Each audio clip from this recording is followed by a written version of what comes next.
میں اللہ نے کہا کہ وَلْيَضْرِبْنَ بِخُمُرِهِنَّ عَلَى جُيُوبِهِنَّ، تم اپنے سینوں پر اوڑھنیوں کی بکلیں مار لیا کرو۔ تو انہوں نے سمجھا کہ یہ باہر کا پردہ بیان ہو رہا ہے، یہ سب سے بڑی غلط فہمی ہوئی۔ نور میں گھر کے اندر رہنے کا پردہ ہے، احزاب میں باہر کا پردہ ہے۔ یہ سمجھنے میں بڑی ٹھوکر کھائی آج کے جید علماء بھی، جو بہت سے کیا ہے نقاب اتارنے کا حکم دے دیے، ڈاکٹر ذاکر نائک ہوں اور پی جے ہوں اور پتہ نہیں کون کون کیا ہیں جو ماڈرن اسلام بنانے پہ تلے ہوئے ہیں، انہوں نے کہہ دیا کہ کیا ہے نقاب نہیں جی۔ اب اچھی اچھی بیچاریاں جو نقاب پہنتی تھی نا، وہ بھی ان کے کہنے میں آ کے نقاب چھوڑ دی۔ میرے پاس ایک بچی پڑھنے میں، ان کی ماں نقاب کرتی تھی، بیٹی نہیں کرتی تھی۔ میرے طالبہ بن کے آئی تھی تو انہوں نے کہا تھا کہ یہ بچی ضد پکڑ کے بیٹھی ہوئی ہے کہ میں ذاکر نائک کی بات مانتی ہوں، ذاکر نائک نے کیا ہے نقاب کو نہیں کہا ہے۔ میں نے اسے سمجھایا جس آیت کو لے کے وہ نقاب نہیں کہتے ہیں، یہ گھر کے اندر کا پردہ ہے۔ دوپٹہ ڈالنا جو ہے نا وہ گھر کے اندر ہے۔ ماں باپ کے علاوہ بھائی بہن ہوں گے، کوئی بھی آتا جاتا ہوگا، ان سب کے لحاظ سے بھائی کے سامنے بھی دوپٹہ ڈال کے رہنا۔ اس لیے کہا کہ وَلْيَضْرِبْنَ بِخُمُرِهِنَّ عَلَى جُيُوبِهِنَّ، اپنے سینوں پر اپنی اوڑھنیوں کی بکلیں مار لیا کریں۔ بکل کیسے؟ یوں ڈال کے کس کے بند لو اوڑھنی کو، پورا سینہ چھپ جائے اور یہاں کس کے بند لو۔ کہاں؟ خاص جو محرم ہے، بھائی ہے، باپ ہے، خاص ماموں ہیں، چچا ہیں، خاص لوگ ہیں نا، اس میں بھی اگر بالغہ ہو گئی تو بغیر دوپٹے کے نہیں پھرنا چاہیے، دوپٹہ ڈال کے گھر کے اندر بکل مار لیا کرو۔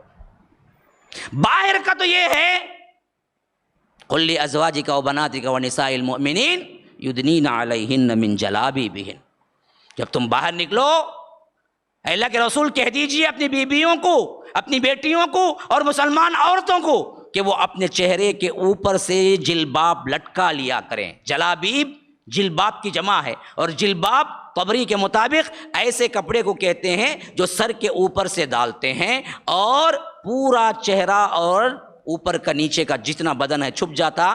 ہاں، چلنے کے لحاظ سے جو دیکھنا ہوتا وہ آپ یوں کر کے دیکھ لے سکتے ہیں، یوں جلباب یوں پڑا ہوا ہے۔ آپ پوچھیں گے اس زمانے میں کیا نقاب تھا، کیا نوز پیس تھا کیا؟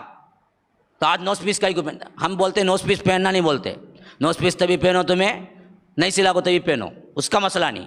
تم چادر ایک ایسی اوپر سے ڈالو کہ وہ چادر پورا تمہارے چہرے کو چھپا لے۔ اب کیا ہے، ایک چادر اوپر سے اوڑھتے ہیں تو ہم چلیں گے کیسا، دیکھیں گے کیسا؟ تو اسلاف کہتے ہیں کہ اس چادر کے ایک کونے کو یوں ہٹا لو، یوں دیکھ لو، بس مسئلہ ختم ہو گیا۔ لیکن اوپر سے چادر لٹکانے کا ذکر قرآن میں خود موجود ہے، جلابیبہن، تو سوال ہی نہیں پیدا ہوتا نقاب نے سبرخے کا، نوز پیس نے سبرخے کا، سوال ہی نہیں پیدا ہوتا۔ اب یہ فتنہ اٹھا مصر میں 100-150 سال پہلے اٹھا، اور انہوں نے ان آیات کو کیا کیا، مذاق بنا کے کیا کیا کہ اصل میں کیا ہے، اضافی چیز ہے، عورت چاہے تو کر لے، نہیں کرے تو بھی اس پہ کوئی گناہ نہیں، حرام ہے۔ علماء کے فتوے کے مطابق نقاب نہ پہننا اور بغیر نقاب کے گھر کے باہر نکلنا حرام ہے، وہ پردہ ہی نہیں ہے۔ تو نقاب اور نوز پیس والا جو پردہ ہے اس پردے کے ساتھ باہر جاؤ، نکلو۔ اندر کا جو پردہ ہے وہ اوڑھنی ہے، شوہر کا جو پردہ ہے کوئی ضرورت نہیں۔ ہن لباس لکم وانتم لباس لہم، تم ان کے لباس ہو، وہ تمہارے لباس ہیں۔ کیا سسٹم رکھا ہے، ہم نے کیسے چھوڑ دیا۔ السلام علیکم ورحمۃ اللہ وبرکاتہ۔ ناظرین کرام، مرکز السلام کے اس چینل کو ابھی تک جنہوں نے سبسکرائب نہیں کیا ہے، برائے مہربانی سبسکرائب کریں، اور ہر دن کی اپڈیٹ کے لیے آپ بیل بٹن دبا کر ہمارے ساتھ تعاون فرمائیں۔ جزاکم اللہ خیرا۔